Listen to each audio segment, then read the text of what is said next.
Dios los bendiga a todos hermanos, espero que se encuentren muy bien. Ahora mismo vamos a ver una pequeña disertación de la palabra.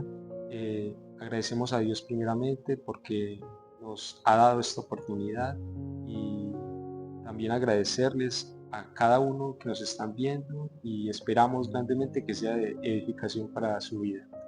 Entonces, vamos a estar abriendo allí nuestra Biblia en el libro de Gálatas, en el capítulo 3, y vamos a ver desde el versículo 10 hasta el versículo 14. Cada uno en sus Biblias lo puede comprobar. El tema de esta pequeña reflexión es la justicia de Dios. Cuando hablamos de Dios, uno de los muchos títulos que tiene es juez. Y cuando pensamos en qué es un juez, probablemente decimos, no, un juez es el que manda gente a la cárcel, un juez es quien condena, un juez es un hombre de bata, y pues la verdad un juez no es eso, un juez no es un opinador de situaciones, un juez no es alguien con una moral muy alta que nos dice qué está bien y qué está mal porque sea muy bueno, sino que un juez es quien tiene potestad, o sea, eh, una un poder basado en la ley, quien tiene autoridad, o sea, un reconocimiento que todos le damos basado en los hombres, en cada opinión. Ese hombre tiene autoridad, eh, es un reconocimiento propio y tiene poder. O sea, ¿por qué lo obedecemos? Porque si no lo obedezco, este hombre tiene el poder para obligar a obedecerle. Además, y todo ese potestad, toda esa autoridad y todo ese poder lo utiliza para juzgar, sentenciar o resolver conflictos legales. Vemos que un juez se tiene que, primeramente, amparar en la ley. Un juez usa la ley. Un juez no es nada sin la ley. El pilar principal de un juez es la ley. Un juez no puede aplicar su justicia por fuera de la ley porque está desvariando. Un juez se tiene que someter a la realidad jurídica de un municipio, de un departamento, de un país, etcétera.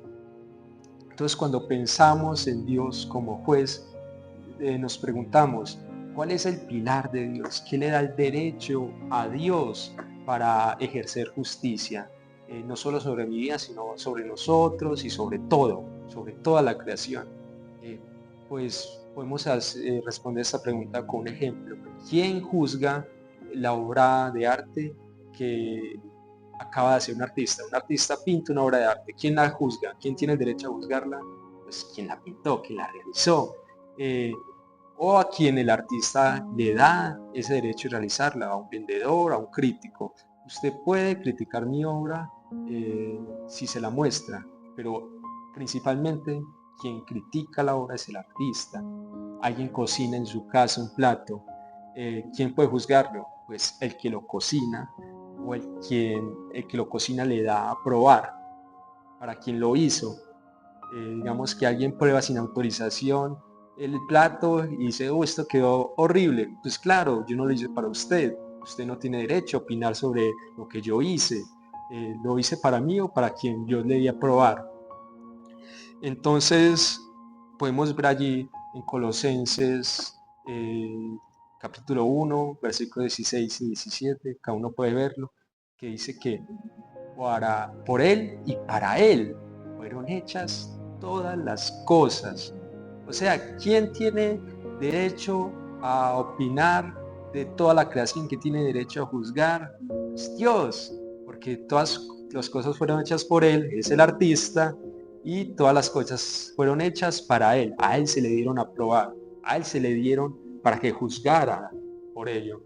Entonces, cuando nos hablan de la rebelión de Adán y Eva, que quisieron ser semejantes a Dios, quisieron probar ser Dios, cuando Dios les dijo, hey, esto no está hecho para ustedes, esto no se les dado, porque el día que coman esto morirán.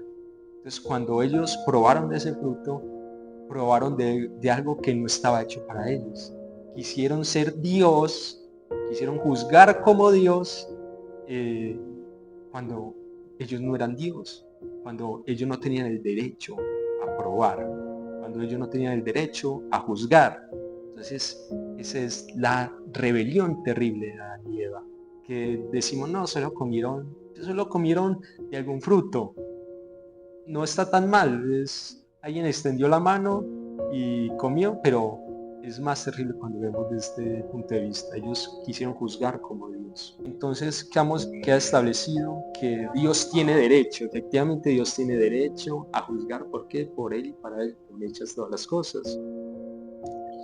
También tenemos que reconocer que Dios, aunque es juez, no es como todos los jueces. No solo por la dimensión de su autoridad, pues un juez tiene derecho a juzgar en su cuadra, en su país, pero Dios tiene un derecho universal para juzgar. Así pues queda establecido que Dios es juez y tiene todo el derecho a juzgar.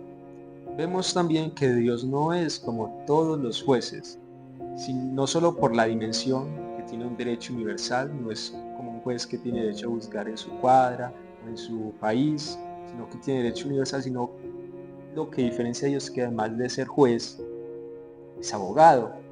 Eso es impresionante, porque Dios no solo juzga, sino que también defiende. Perdón.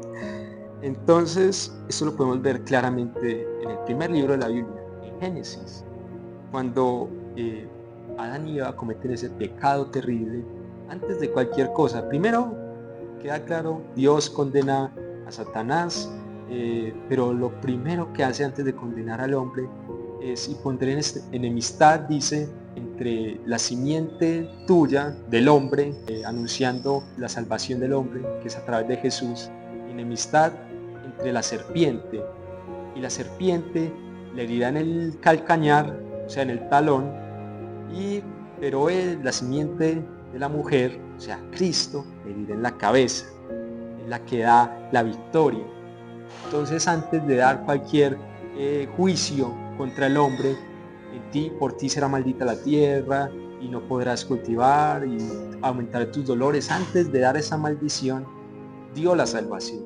Entonces, Dios lo primero que hace es, antes de juzgar y condenar, es dar la salvación.